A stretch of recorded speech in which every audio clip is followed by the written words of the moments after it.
Hi guys, কেমন আছো তোমরা সবাই? আজকে আমি the judge from hell Korean ড্রামার এপিসোড 1 এক্সপ্লেন করতে যাচ্ছি। তো চলো শুরু করা যাক। এপিসোডের শুরুতে আমাদের পরিচয় করিয়ে দেওয়ানো হয় প্রধান চরিত্র কাং বিটনারের সাথে। বিটনা কিছু সময় আগে মারা গেছে। একটি লাল ফুলের পথ তার আত্মাকে একটি ফাটল খুলে দেওয়ার দিকে নিয়ে যায়। সামনে অভিশপ্ত আত্মাদের একটি দরজা, পাশাপাশি রাগান্বিত লাল লেখায় একটি সতর্কতা বিটনার জন্য পথ তৈরি করে, যা মার্ডার্স হেল নামে পরিচিত। বিটনা দ্রুত তার মামলা জাস্টিসিয়ার কাছে উপস্থাপন করতে যায়, কিন্তু দুর্ভাগ্যজনকভাবে জাস্টিসিয়া বিটনার আকুল আবেদন শুনতে অস্বীকার করেন এবং তাকে নরকে পাঠিয়ে দেন। এর ফলে নরকের পরিচালক বায়েল তার সাথে মোকাবিলা করতে এসে উপস্থিত হন। আপনি দেখুন, বিটনা আসলে একজন খুনি নয়, কিন্তু জাস্টিসিয়া কখনোই এটি পরীক্ষা করার প্রয়োজন মনে করেননি এবং তাকে অকারণে নরকের গভীরে পাঠিয়ে দেয়। শাস্তি হিসেবে বায়েল জাস্টিসিয়াকে পৃথিবীতে কাং বিটনা হিসেবে বসবাস করতে বাধ্য করেন। তাকে 10 জন অপরাধীকে শাস্তি দিতে হবে যারা অনুতাপহীন, তাদের জীবন নিতে হবে এবং তাদের নরকে পাঠাতে হবে। তার সহকারীরাও যাবে, এবং যদি সে ব্যর্থ হয় তাহলে জাস্টিসিয়া সত্যিই মারা যাবে। বিটনা তার পদাবন নিয়ে খুশি নয়, কিন্তু তিনি অনিচ্ছাকৃতভাবে উপস্থিত হন এবং তার মানব রূপ গ্রহণ করেন।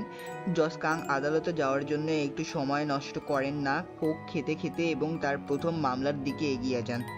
এটি একটি সাধারণ মামলা যেখানে একজন অফিসার ডাউন অভিযোগের সম্মুখীন হয় কারণ তিনি যে ব্যক্তিকে গ্রেফতার করেছিলেন হাতে একটি ছুরি ছিল এবং ডাউন তার হাতে কিক করে।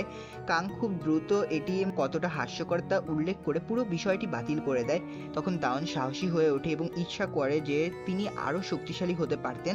কাং তাচ্ছিল্য করে মামলাটা খারিজ করেন। আদালতের বাইরে কাং কিছু শিশুদের সাথে কথা বলে। দাওয়ান তার প্রতি মুগ্ধ হয়। আদালতের বাইরে তার সাথে কাং এর দেখা হলে কাং তার কোড ও ফাইলগুলো তার হাতে দেয় ও একটা ঠিকানা বলে যেখানে দিয়ে আসতে বলে। এরপর কাং চলে যায়। বিটনা গির্জায় যেতে তাড়াহুড়া করছে। একটি মহিলা ভিতরে শোক পালন করছে এবং তিনি তৎক্ষণাৎ কাছে এসে তার মামলাটি নেওয়ার প্রতিশ্রুতি দেন। চা মিং জন নার্ভাস এবং কেন সে এমন তা সহজেই দেখা যায়। একটি সংক্ষিপ্ত ফ্ল্যাশব্যাকে দেখায় যে তার বয়ফ্রেন্ড দ্বারা তাকে নির্যাতন করা হচ্ছে এবং বিটনা তা সাহায্য করতে চায়। মিচ্চা গির্জা থেকে বেরিয়ে আসেন এবং বিটনাও তার পিছে পিছে আসে। পরে তাদের কথোপকথন থেকে দেখা যায় মিচ্চা কিছুতে অনেক ভয় পাচ্ছে। তিনি কয়েকজন অফিসারকে ডাকেন। তারা আমাদের জাস্ট ফ্রম হেলকে অর্থাৎ বিটনা এর ব্যাগ চেক করে মনস্তাত্ত্বিক মূল্যায়ন খুঁজে পায় যেখানে তিনি পিটিএসডি এর জন্য চিকিৎসা নিচ্ছেন। তারা তাকে স্টেশনে নিয়ে যায় যেখানে অন্য কেউ নয়, দাওয়ান সেখানে আছে।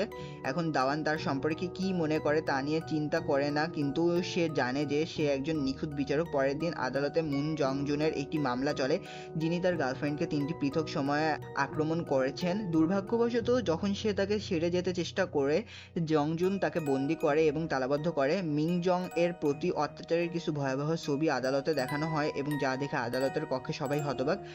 অভিযোগীরা যুক্তি দেওয়ার চেষ্টা করে যে তার ভালো আপব্রিঙ্গিং ছিল না এবং সে ভালোবাসতে জানতো না, এবং তার শেষ বিবৃতিতে সে মিন জং এর প্রতি তার ভালোবাসার কথা বলে।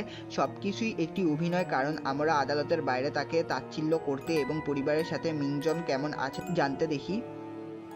কাং বিটনা তার নিজস্ব এজেন্ডা রয়েছে এবং ধারণা করে যে যদি সে জিয়ং জুনকে ছেড়ে দেয় এবং সে মিন জিয়ংকে হত্যা করে তবে পৃথিবীতে তার কাজ দ্রুত হবে। কাং তাকে 3 মিলিয়ন ওনের জরিমানা দিয়ে মুক্তি দেয় এবং আদালত মুলতবি করে। ডাউন তার সাথে বাইরে মুখোমুখি হতে চেষ্টা করে, কিন্তু এইটি কাজ করে না। সে কিছুতেই রাজি হচ্ছে না। পরবর্তীতে সে জিয়ং জুনের সাথে দেখা করতে চলে যায়। ডাউন ওই ছেলেটিকে মিন জিয়ং এর কাছে যেতে নিষেধ করে, যিনি তার অ্যাপার্টমেন্টে বন্দি এবং বের হতে অস্বীকার করেছেন। ডাউন তাকে নজরে রাখতে থাকে এবং যদিও 2 সপ্তাহ হয়ে গেছে তবুও সে খুব উদ্বিগ্ন। বিটনা অসহিষ্ণু এবং এই হত্যার নাটকটি দ্রুত শেষ করতে চায়। তার বিশেষ আয়নাটি ব্যবহার করে সে জংজুনকে একটি দোকানের সরঞ্জাম কিনতে দেখে মিং জংকে হত্যা করার জন্য প্রস্তুত। দুর্ভাগ্যবশত মিং জং একটি সমস্যায় পড়েছে। সে তার বাবার সাথে চলে যাওয়ার প্রান্তে, কিন্তু ইন্টারকম কাজ করাটা বন্ধ করে দেয় এবং ঘরের বাইরে কেউ একজন অফিসার হওয়ার ভান করে। এটা স্পষ্টতই জং জুন, যে দরজা খুলে ফেলে এবং সঙ্গে সঙ্গে তাকে মারতে শুরু করে।